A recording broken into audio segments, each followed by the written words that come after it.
नमस्कार,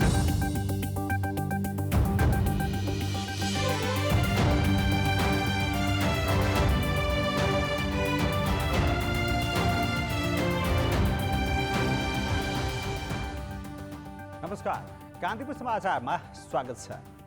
सुरु गरौँ अहिलेका मुख्य समाचारबाट। नेपाल खेमाको उपस्थिति बिनै बस्यो एमाले संसदीय दलको बैठक। व्हिप उल्लङ्घन गरे सांसदलाई कारबाही गर्न सक्ने संसदीय बोर्ड गठन, विधान संशोधन गर्न कार्यदल। एमाले नवौं महाधिवेशनले तय गरेको कार्यदिशा अध्यक्ष ओलीले उल्लङ्घन गरेको नेपाल पक्षीय बेलाको ठहर, पार्टी विभाजनको पक्षमा नरहेको माधव नेपालको भनाई। आउँदो 4 महिनाभित्र राष्ट्रिय प्रसारण प्रणालीमा 800 मेगावाट बिजुली थपिँदै स्वदेशमा उत्पादित बिजुली 1 वर्षमै दोब्बर हुँदै। भारतमा कोरोना संक्रमणको दर पुस यताकै उच्च बिन्दुमा, पछिल्लो 24 घण्टामा 35,000 नयाँ संक्रमित।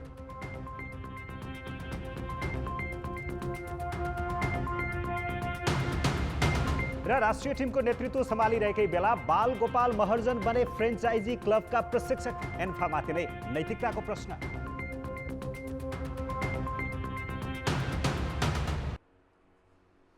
नेकपा एमालेको संसदीय दलको बैठकले पार्टी संसदीय बोर्ड गठन गर्दै दलको विधान संशोधनका लागि कार्यदल पनि बनाएको छ। असन्तुष्ट पक्षको अनुपस्थितिका बीच प्रधानमन्त्री निवास बालुवाटारमा आज बसेको संसदीय दलको बैठकले प्रधानमन्त्री केपी शर्मा ओलीको अध्यक्षतामा 24 सदस्यीय संसदीय बोर्ड गठन गरेको छ। बोर्डमा असन्तुष्ट खेमाका नेता द्वय माधव नेपाल र झलनाथ खनाललाई पनि मनोनयन गरिएको छ। बैठकले संसदीय दलको विधानलाई परिमार्जन गर्न प्रमुख सचेतक विशाल भट्टराईको संयोजकत्वमा शेरबहादुर तामाङ र विमला पौडेल राई सदस्य रहेको अर्को समिति समेत गठन गरेको छ। नेकपा एमाले भइसके पछाडि 2072 सालमा हामीले एउटा संसदीय दलको विधान बनाएका रहेछौँ र त्यसो भएको हुनाले त्यो विधानमा केही संशोधन गर्नुपर्ने भएको हुनाले विधान संशोधन सम्बन्धी प्रस्ताव पारित गर्न एउटा कमिटी गठन गरेको छ। त्यसमा संसदीय दलका प्रमुख सचेतक विशाल भट्टराईको संयोजकत्वमा शेरबहादुर तामाङ प्रतिनिधि सभाबाट र राष्ट्रिय सभाबाट विमला राई पौडेल सदस्य रहेको 3 सदस्यीय कमिटी गठन गरेको छ।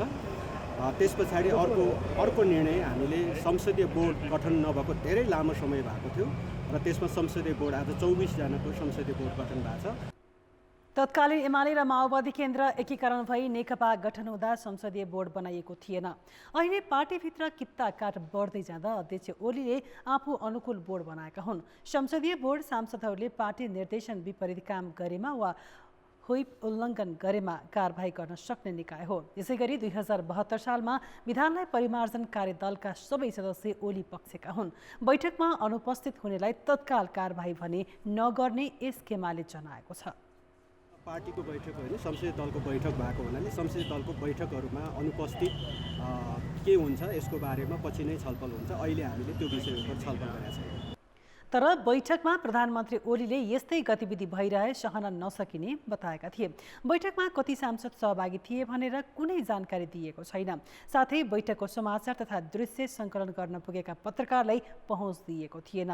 नेपाल समूहले बैठकमा जाने कि नजाने भनेर लामो छलफलपछि केही सांसदलाई पठाए पनि पछि बीच बाटोबाटै फर्काइएको थियो। असन्तुष्ट पक्षले फागुन 28 गतेको एकलौटी निर्णय फिर्ता नभएसम्म ओलीले बोलाएको कुनै पनि बैठकमा सहभागी नहुने अडान राख्दै आएको छ।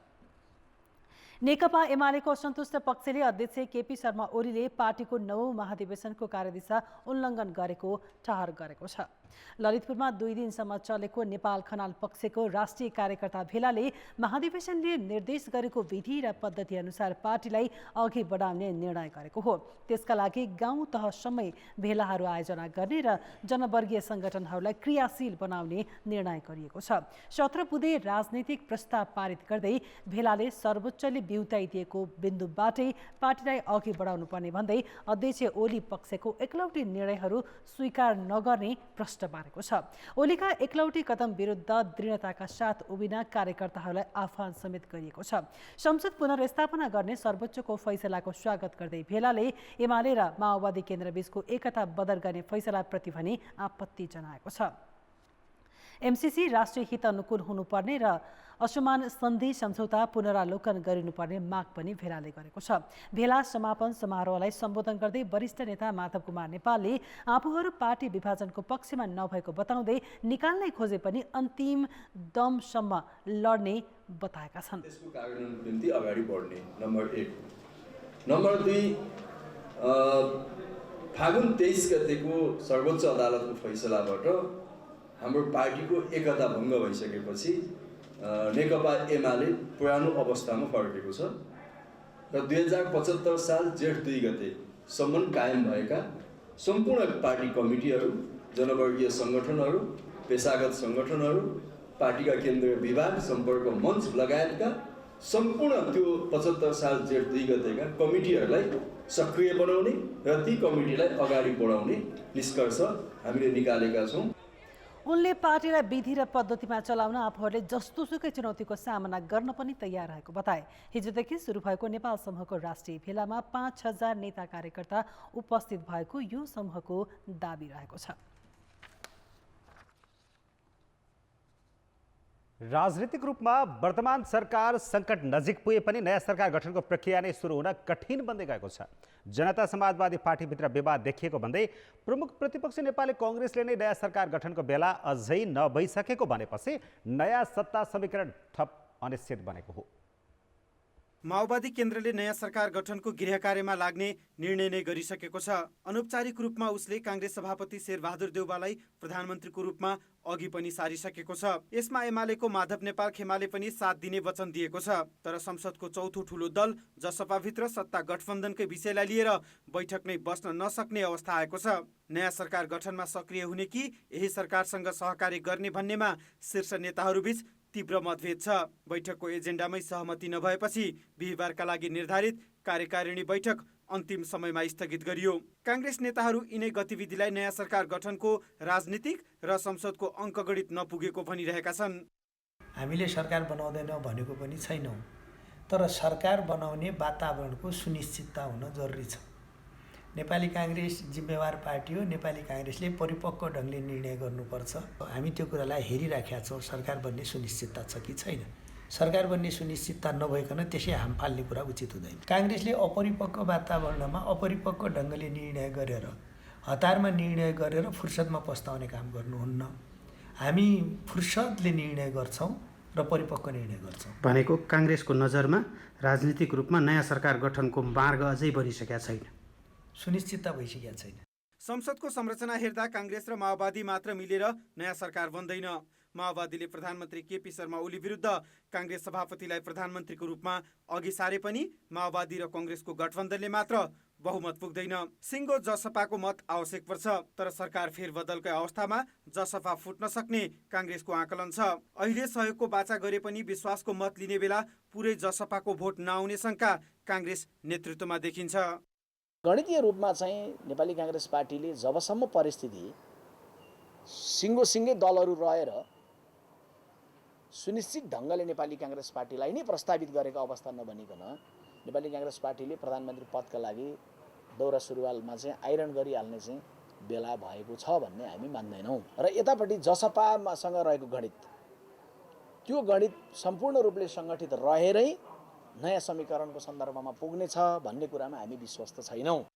यस्तै मधेस आन्दोलनका बेला मुद्दा खेपेका र टिकापुर हत्याकाण्डमा अदालतबाट दोषी ठहर भएका सांसद रेशम चौधरी छुटाउने लिखित प्रतिबद्धता गर्नुपर्ने जसपाको शर्तका कारण पनि काङ्ग्रेस अघि सरेको छैन। यसरी हेर्दा माओवादी केन्द्र र जसपाले बिना शर्त सहयोग गरे मात्र अघि बढ्ने काङ्ग्रेसको नीति देखिन्छ। अन्य दलहरूले पनि के प्रश्नता राख्नुपर्ने बेला भएको छ भने हामी साँच्चै प्रतिगमनतर्फ कदम चालेको प्रधानमन्त्रीजी, असंवैधानिक कदम चालेको प्रधानमन्त्रीजी, सत्तामा शासन गर्न नैतिक रूपमै गम्भीर प्रश्न उठिसकेको प्रधानमन्त्रीजीलाई विदायी गर्ने कुरोलाई प्रधान रूपमा राख्छौँ या यस पछाडिका हाम्रा एजेन्डाहरूलाई प्रधान रूपमा राख्छौँ भन्ने कुरामा चाहिँ अरू दलहरू पनि क्लियर भएर आउनुपर्ने अवस्था छ। राजनीतिक घटनाक्रम यसरी नै अन्यलग्रस्त हुने हो र एमाले भित्रको विवादले पनि समाधानको बाटो नलिने हो भने नयाँ गठबन्धन झन पेचिलो बन्दै जाने पक्का छ। भएकै सरकारले पनि गतिलो काम गर्न नसक्ने र नयाँ सरकार पनि गठन हुन नसक्ने हो भने राजनीति थप विकृत र अन्यलग्रस्त हुनेछ। कान्तिपुर समाचारका लागि डिपी उपाध्याय, काठमाडौँ। अब बाँकी समाचार। माओवादी केन्द्रका अध्यक्ष पुष्पकमल दाहालले नयाँ सरकार गठन टाढा नरहेको बताएका छन्। सरकारको नेतृत्व कसले गर्ने भन्ने विषयमा राजनीतिक दलहरूबीच छलफल भइरहेको बताउँदै अध्यक्ष दाहालले कङ्ग्रेस र माओवादी केन्द्र बीच आलो पालो सरकारको नेतृत्वबारे छलफल भइरहेको तर सहमति भइ नसकेको जानकारी दिएका छन्। छलफलबाट जसकोमा सहमति हुन्छ त्यही हुन्छ, तर सहमति त्यति टाढा छैन। सिन्धुलीगढीमा आयोजित पत्रकार सम्मेलनमा अध्यक्ष दाहालले कर्णाली प्रदेशमा एमालेका ओली पक्षीय सांसदले समर्थन फिर्ता लिए पनि सरकार नहट्ने दावी गरे। केन्द्रमा सरकार फेरबदल नहुँदा प्रदेशमा पनि हेरफेरको सम्भावना नरहेको दाहालको भनाइ छ। कर्णाली प्रदेशमा नेकपा एमालेको ओली पक्षले सरकारलाई दिएको समर्थन फिर्ता लिए पनि नयाँ समीकरणको रस्साकसी सुरु भएको छ। समर्थन फिर्तापछि मुख्यमन्त्री महेन्द्र बहादुर शाही नेतृत्वको सरकारले अब विश्वासको मत लिनुपर्ने संवैधानिक बाध्यता छ। तर एमाले भित्रै दुई खेमाको किचलोले नयाँ समीकरण निर्माण भने पेचिलो नै छ। सरकारलाई दिएको समर्थन फिर्ता लिने निर्णय गरेको एमालेको ओली पक्ष र समर्थन कायमै रहेको जनाएको नेपाल पक्षको रस्साकसीका बीच कर्णालीमा अल्पमत र बहुमतको खेल पुनः सतहमा आएको छ। ओली पक्षीय 10 जना सांसदको उपस्थितिमा संसदीय दलले समर्थन फिर्ताको सूचना बुधबार मात्रै प्रदेशसभामा दर्ता गराएका थिए। तर सरकार फेरबदल निकै पेचिलो छ। एमालेको ओली पक्षले पार्टीले नै समर्थन फिर्ता लिएको दावी गरिरहेको छ भने 9 सांसद रहेको नेपाल समूह आफ्नो समर्थन कायमै रहेको बताइरहेको छ। विधान त व्यवस्था नभएको कुरा मानिलिनुहोस्। तपाईँको चाहिँ अहिले केही साथीहरूले हामी दलको नेकपा एमाले दलको विरुद्धमा उभिन्छौँ भनेर भन्नुभएको छ भन्ने तपाईँले सुन्नु भएको छ भने पनि कानुन त त्यो कुरा पूर्ण हुँदैन र संसदीय दलको सदस्य संसदीय दलको मर्यादाभित्र नरहेपछि त्यसको लेजिटिमिटी त्यसको वैधानिकता तपाईँहरू आफै बुझ्न सक्नुहुन्छ। मैले त्यो परिकल्पना नगरौँ। नेकपा एमालेको संसदीय दलमा हामी 19 छौँ, 19 कायम हुन्छ र मनोसायगत ढङ्गले मैले व्यक्तिगत ढङ्गले बोल्न सकोला त्यसको लेजिटिमेट प्राप्त हुँदैन। ओली समूह अर्को पक्षलाई कारबाही गरेरै भए पनि सरकार हटाएरै छाड्ने रणनीतिमा छ। त्यसैले एमाले भित्री दुई गुटको रस्साकसीले माओवादी केन्द्रबाट मुख्यमन्त्री बनेका महेन्द्र बहादुर शाहीलाई सरकार जोगाउन सकस परेको छ। किनभने प्रदेशसभामा समर्थन फिर्ताको सूचना ओली समूहले फिर्ता लिएन भने विश्वासको मत लिनै पर्नेछ। सङ्घीय राजनीतिमा काङ्ग्रेस र साना पार्टी र माओवादी पार्टी एक ठाउँमा आउने अवस्था बन्दैछ।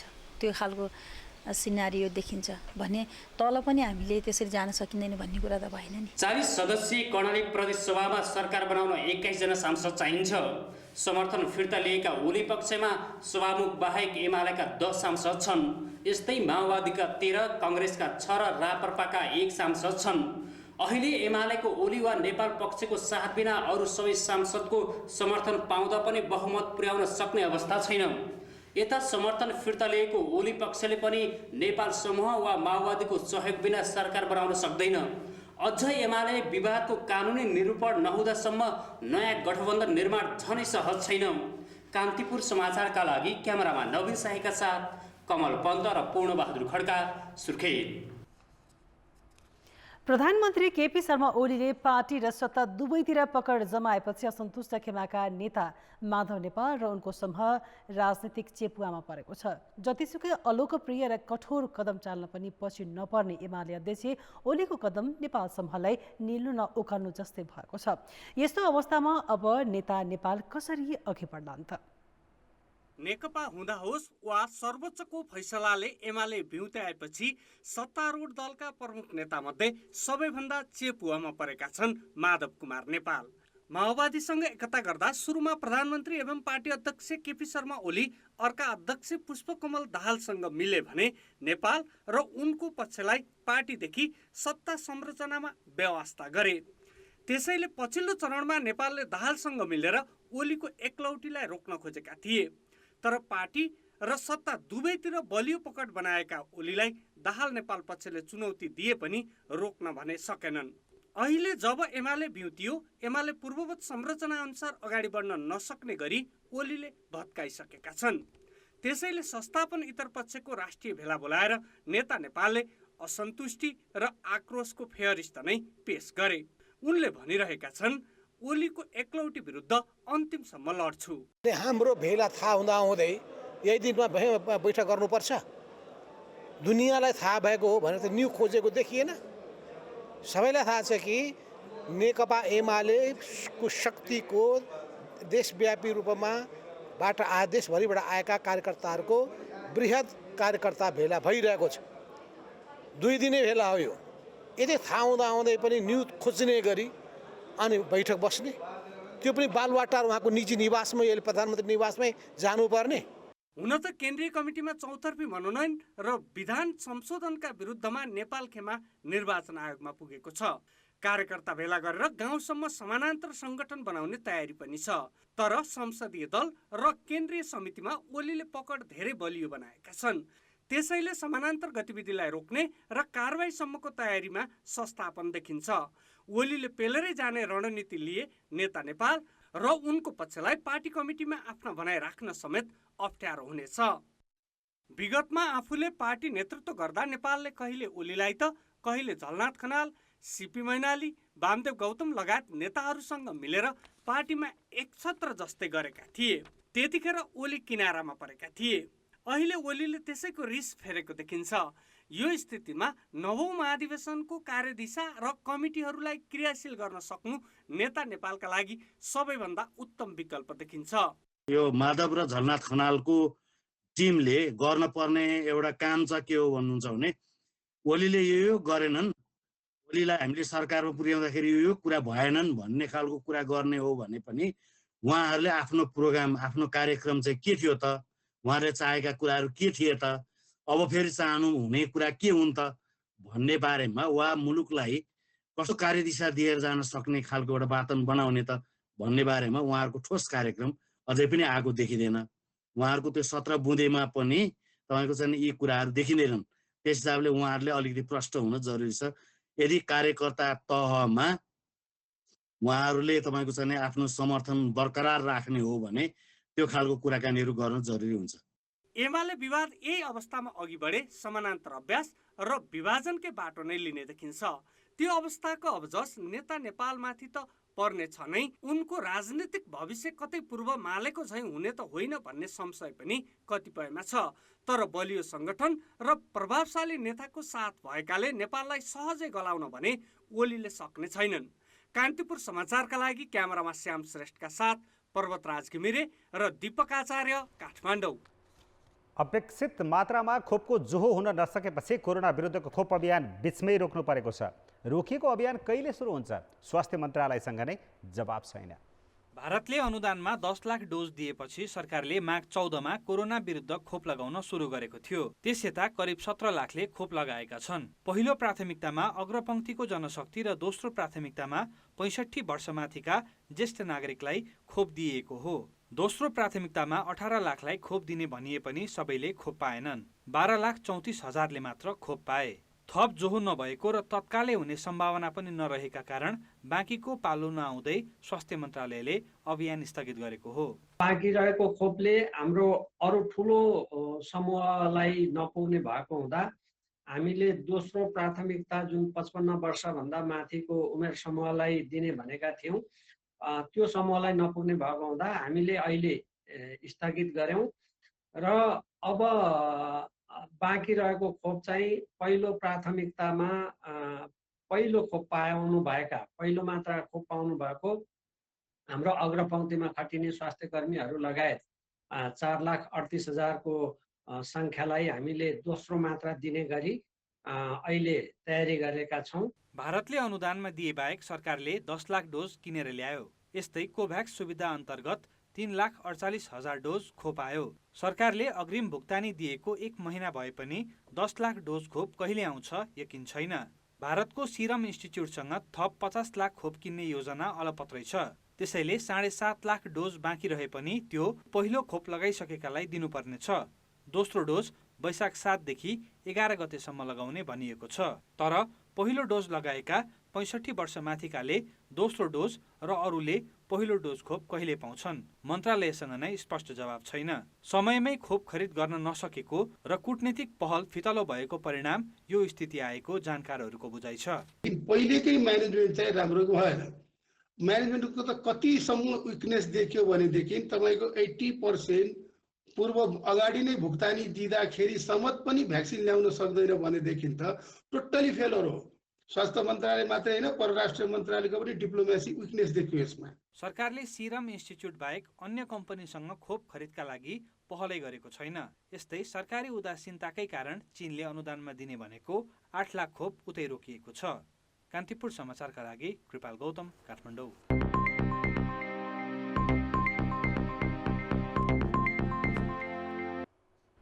यो वर्ष सञ्चालनमा आउने भनिएका करिब 700 मेगावाट बराबरका 35वटा जलविद्युत आयोजना प्रभावित भएका छन्। काम सम्पन्न नहुनुमा कोरोना महामारीलाई कारण देखाएको छ। तर महामारीकै बीच 56 मेगावाट विद्युत भने राष्ट्रिय प्रसारण लाइनमा जोडिएको छ।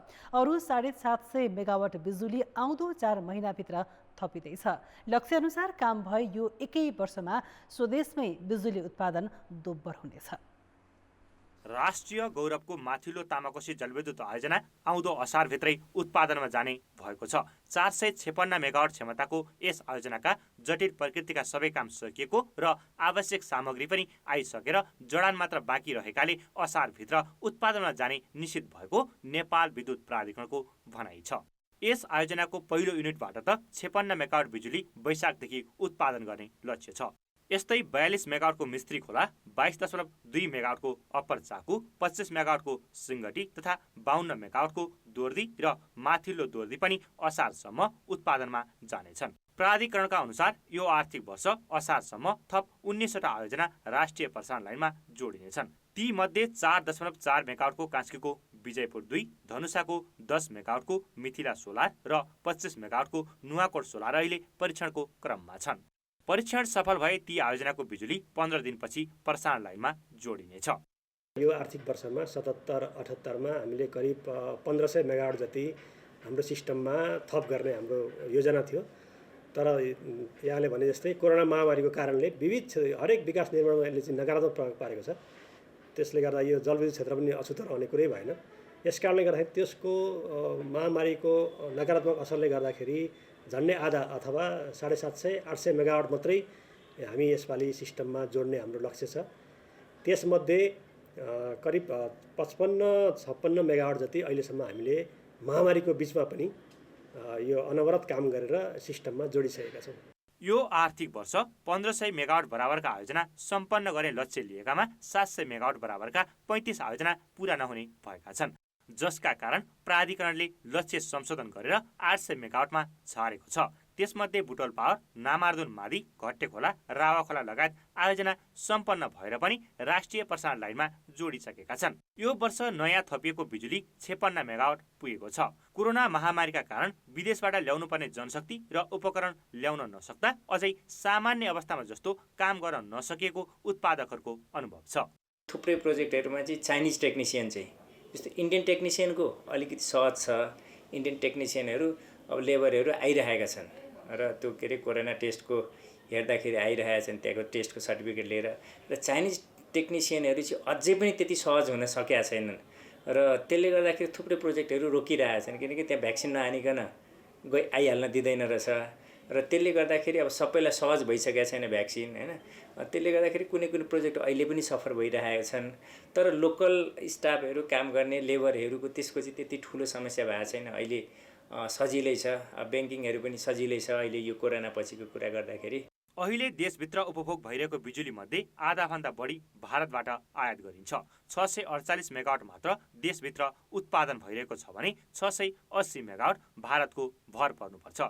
तर निर्माणाधीन आयोजनाबाट असारसम्म 800 मेगावाट प्रसारण लाइनमा जोडिए स्वदेशी उत्पादन एकै वर्षमा दोब्बरभन्दा बढी हुनेछ।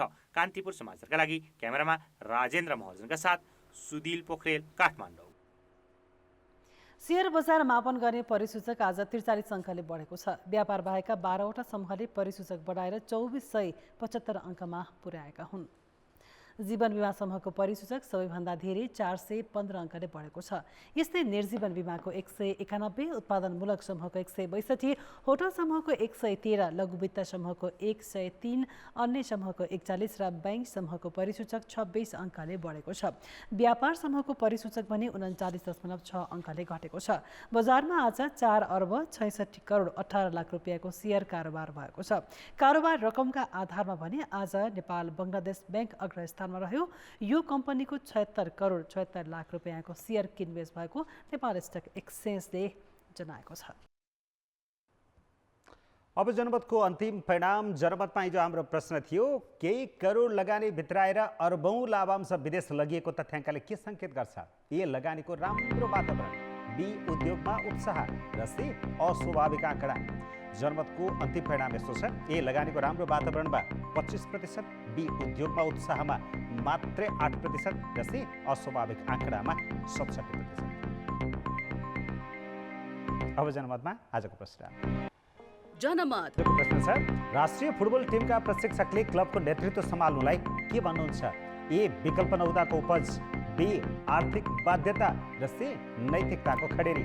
जनमतको अन्तिम परिणाम भोलि बेलुकी 8 बजेको कान्तिपुर समाचारमा प्रसारण गर्नेछौँ। कृपया न्युज स्पेस ए, बी वा सी टाइप गरी 34001 मा एसएमएस गरी आफ्नो मत व्यक्त गर्नुहोला। अब जनताको आवाज। स्थानीय तहमा जनप्रतिनिधि आएपछि अनियमितता अन्त्य हुने अपेक्षा गरिएको थियो, तर झनै आर्थिक अनुशासनहीनता बढेको छ। यसै सन्दर्भमा हामीले आज अर्घाखाँचीमा सोधेका छौँ, तिनै तहका सरकारी कार्यालयमा बेरुजु बढ्दै जानुको कारण के होला? जनताको आवाज। चित्त नबुझ्यो कि कर्मचारीको सरुवा गर्ने, एउटा कर्मचारीले एउटा ढङ्गले प्लानिङ बजेट खर्च गरिने गरी प्लानिङ गरेको हुन्छ भने त्यसको खर्च गर्ने सन्दर्भमा अर्को कर्मचारी आइदिन्छ अनि त्यसको खर्च प्रवाह चाहिँ नमिल्दाखेरि पनि बेरुजुको तथ्याङ्क चाहिँ बढेको हुन्छ। बिल पेश गर्दा बढी बिलहरू पेश गरिदिने वा लगानी थोरै गर्ने, पारदर्शी रूपमा लेखा प्रणाली चाहिँ नराख्नुको कारणले गर्दाखेरि हिजोभन्दा आज चाहिँ बढी मात्रामा यो बेरोजु बढेको। एउटा श्रेष्ठमा आएको रकमलाई अर्को श्रेष्ठमा लगेर हामीले चाहिँ गर्छौँ भन्दाखेरिमा त्यो लेखाहरू चुस्त राख्नु मिल्दैन, सक्दैनन्। त्यसले गर्दाखेरिमा मुख्य गरेर अहिले चाहिँ तपाईँको यो केन्द्र, स्थानीय र प्रदेश तहमा यो चाहिँ बेरोजुहरू बढ्दै गएको। आफ्नो योजना आफै बनाएर त्यसलाई कार्यान्वयन गर्न सक्नु एउटा अधिकार दिनुपर्ने थियो, त्यो पनि कतै कमजोरीको कारण हुन सक्छ। खर्च देखाएर आफूले अतिरिक्त आम्दानी गर्न खोज्नु। बेरोजी बढ्नुको कारण त लचिलो कानुन हुनु, अनि गएर चाहिँ नीतिगत भ्रष्टाचार गर्ने चाहिँ परिपाटीको विकास हुनु, उचित किसिमको अनुगमन एवं मूल्याङ्कन हुन नसकेको कारणले गर्दाखेरि नै यो बेरोजी बढ्दै गइरहेको जस्तो मलाई लाग्छ।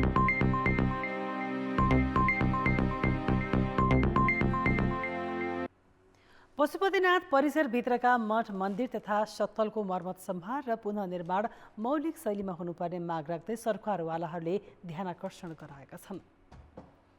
2072 सालको भूकम्पले क्षति पुर्याएका संरचना पुनर्निर्माण तथा मर्मत सम्हार गर्दा कङ्क्रिट प्रयोग गरेकाले तत्काल सच्याउन माग गर्दै सम्पदा प्रेमीहरूले आज पशुपति क्षेत्र विकास कोषलाई ज्ञापन पत्र बुझाएका छन्।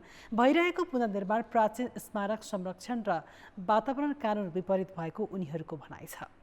सामग्रीहरू प्रयोग गरेर पशुपति क्षेत्रमा पुनर्निर्माण भइरहेको छ, जुन पुनर्निर्माणको मर्म विपरीत भएको खालको पुनर्निर्माणको सम्बन्धमा चाहिँ आज हामी ध्यानाकर्षण गराउन तपाईँहरू प्राचीन स्मारक संरक्षण प्रतिकूल हुने गरी र सम्मानित सर्वोच्च अदालतको अन्तरिम आदेश जारी भएको अवस्थामा अन्तरिम आदेश जारी प्रतिकूल नहुने गरी मात्रै कार्य गर्नुहोस् भनेर चाहिँ यहाँ ध्यानाकर्षण गराउन आएको हुँ। भण्डार तहसिल तथा गुहेश्वरीको उत्तरमा रहेको सत्तलको उचाइ र चौडाइ घटाइएको, पाकशाला निर्माणमा सिमेन्ट प्रयोग गरेको र अन्य पुनर्निर्माणका क्रममा जगमा सिमेन्टको प्रयोग गरेको अभियन्ताहरूले बताएका छन्। तर कोषले भने प्रयोग नगरेको जिकिर गरेको छ। जहाँ गर्नुपर्ने गरिएको छैन, यहाँ म अहिले पनि जानकारी गर्न पाउनु पर्यो भनेका छैनौँ हामीले, तर समय सन्दर्भ अनुसार जान्ने बुद्धिमान बुद्धिजीवीहरूले पनि यो बाटोको छेउमा छ, कमसेकम एउटा सुर्खी चुनावको परम्परागत कुरो हो, त्यसलाई यसो गर्दाखेरि त्यही माटो फेला नपर्न सक्छ। अहिलेको समय परिवर्तन भयो, सबैतिर घरहरू बने भन्ने कुरा नि त विचार गर्न सकिन्छ होला नि त। पशुपति परिसरमा भूकम्पले क्षति पुर्याएका 93वटा संरचनामध्ये अझै 33वटाको मर्मत र पुनर्निर्माण कार्य बाँकी रहेको छ।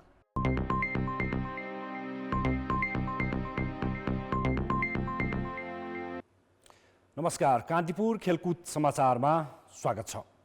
राष्ट्रिय फुटबल टिमको नेतृत्व सम्हालिरहेका बालगोपाल महर्जन नेपाल सुपर लिगको फ्रेन्चाइजी टोली काठमाडौँ रेजर्समा प्रशिक्षकका रूपमा आबद्ध भएका छन्।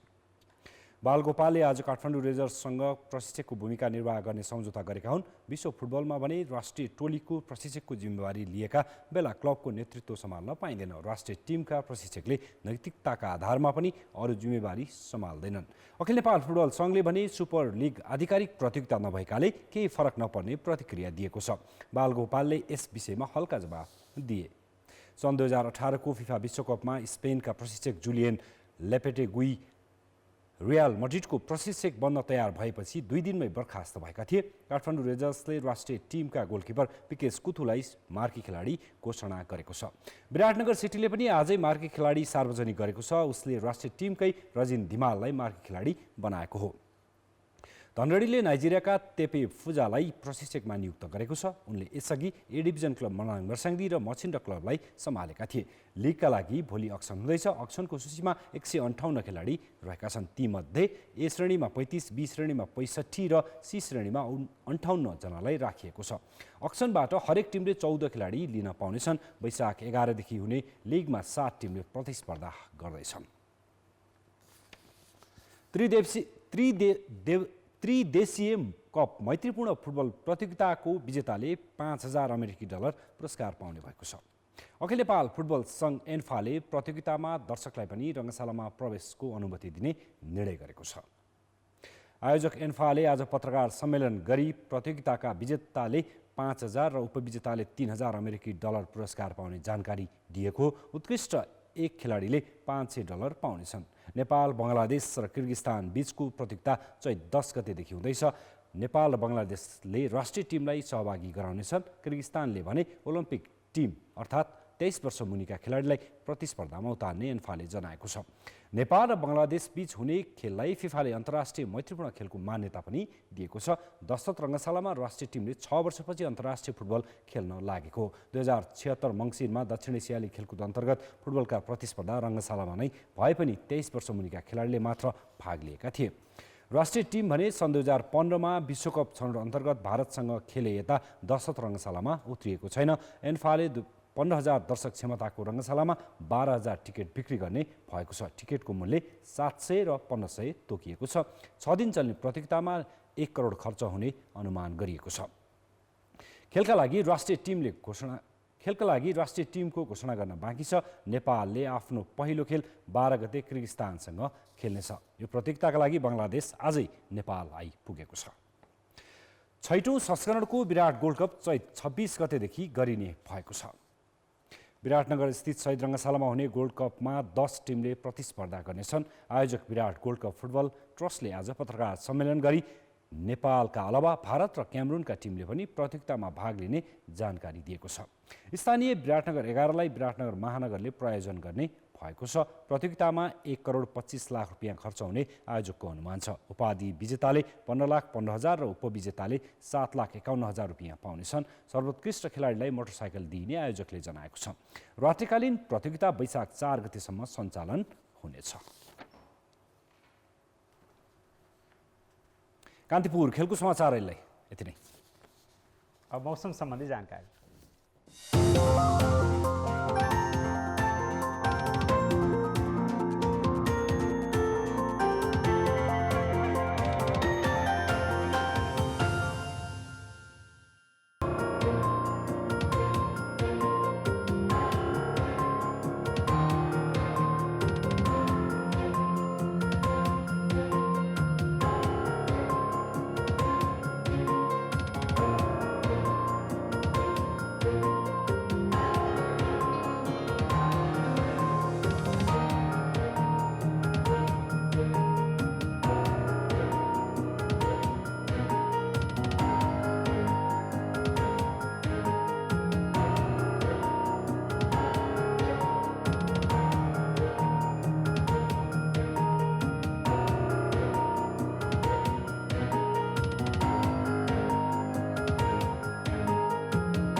कान्तिपुर समाचार अहिलेलाई सक्यौँ। अब हाम्रो अर्को समाचार बुलेटिन राति 10:30 बजे अङ्ग्रेजी र 11 बजे नेपालीमा हुनेछ।